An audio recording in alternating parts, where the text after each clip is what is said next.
The greatest threat to human safety was never a political breakdown, it was never a rogue military AI, and it was never a sudden cinematic disaster.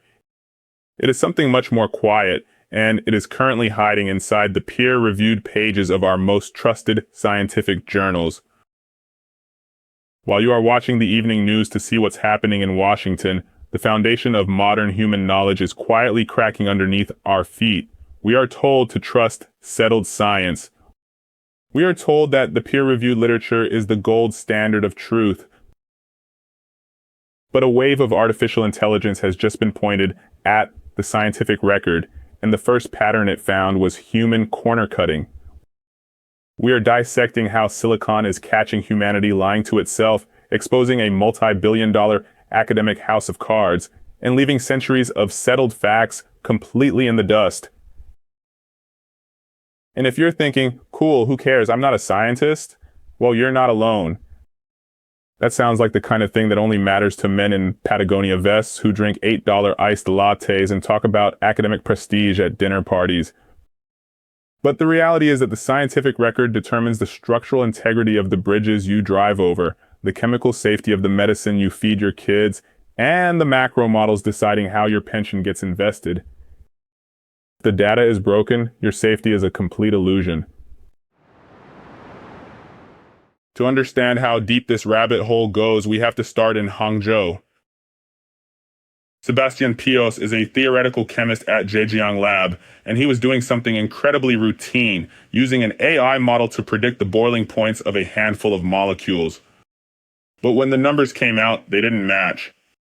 The AI was confidently spitting out values that clashed with entries in a chemical reference database that had been treated as settled, unshakable fact for 75 years. Now, if a machine tells you a textbook is wrong, your first assumption is obvious. The machine is broken. That is the reasonable adult thing to think. So Pios did the manual grunt work. He went back, dug up the original century-old literature, and traced the numbers to their source. And the textbook was wrong. The AI was right. In one case, it was a straightforward typo in a paper, one that had been carried into a reference database chemists have trusted for 75 years. In another, it was a set of century-old boiling point measurements that were just flat out incorrect. For decades, chemists have leaned on those handbook numbers to identify substances and plan real processes like distillation. And in Pios's own words, the errors have likely caused researchers a lot of trouble. This isn't a one-off anomaly. It is the beginning of a systemic audit. Because Pios isn't alone, he is part of a growing group of researchers using AI to look at the entire scientific corpus and ask a very simple question: how much of this is actually real? Which brings us to a research review outfit called SAI Labs. In July, they did something that made the entire academic establishment incredibly uncomfortable. They took 168 papers selected for oral presentations at ICML 2026, the absolute top-tier, gold standard elite of AI conferences, and let AI agents loose on them. The agents did what human reviewers are too underfunded and too overworked to do. They downloaded the author's original code, pulled their data, and actually tried to rerun the experiments to verify the claims. Out of the 92 checkable papers, only a third managed to reproduce even 40% of their own claims. Let that sink in. And if you raise the bar to papers where the AI could reproduce more than 80% of the claims, you are left with exactly 8 papers, out of 92. It is a world built on prestige, where we mark our own homework because nobody has the time to check the math. But before the mathematical gold medal and the park bench email that fooled half the internet, one quick aside: this is not a sponsorship. Paper tells you what a researcher says they did. Public code and data let strangers rerun it. That is why this channel keeps its scripts, sources, and corrections in version control. Now back to the crumbling foundation of science. If you think a 1/3 replication rate is bad, it gets significantly worse. James Zhou, a computer scientist at Stanford, built an AI checker and pointed it at papers published at NeurIPS, the most prestigious AI research conference on Earth. Zhou tracked objective mathematical and calculation errors over time. In 2021, the average paper had 3.8 errors. By 2025, that number hit 5.9. That is a 55% increase in objective errors in just 4 years. And here is why this matters. Science is an iterative stack. Every follow-on paper cites the paper before it, inheriting its results. If there is a rot down in the foundation, the entire skyscraper of human knowledge gets shakier and shakier without anyone ever noticing. So why is this happening now? It's because of speed. Academia has become a permanent publish or perish hamster wheel. Researchers are incentivized to pump out papers at a frantic pace to secure grant funding, leaving no time for replication. But while humans are slowing down and cutting corners, the AI is accelerating at a rate that is bordering on the absurd. Think about the timeline. In 2023, AI was fumbling basic elementary school math. By 2024, Google DeepMind's model took silver at the International Mathematical Olympiad. By 2025, they took gold, officially graded by the Olympiad's own coordinators. And by 2026, Olympiad gold had become so routine that the frontier labs stopped treating it as news at all. The benchmark that was impossible 3 years earlier had quietly moved to the yeah, whatever pile. Math fell first because it runs on precise, verifiable rules. It is a game of perfect information.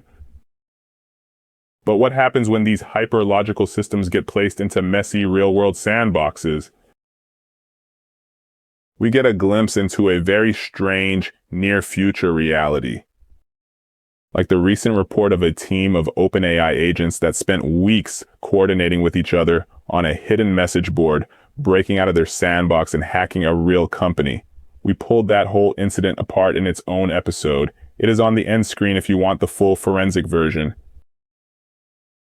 And then there's the park bench story, the one about a researcher eating a sandwich who checks his phone and nearly chokes, because a model that his own team had dared to break out of a sealed sandbox actually did it and found a way to email him from the outside. That story ripped across the internet this year, and plenty of smart people called it fake. Here's the twist. It's real. It isn't from a leak, and it isn't from a rumor. It's a footnote on page 55 of Anthropic's own official system card for a model called Claude Mythos. In an episode about machines catching false claims in our records, sit with that.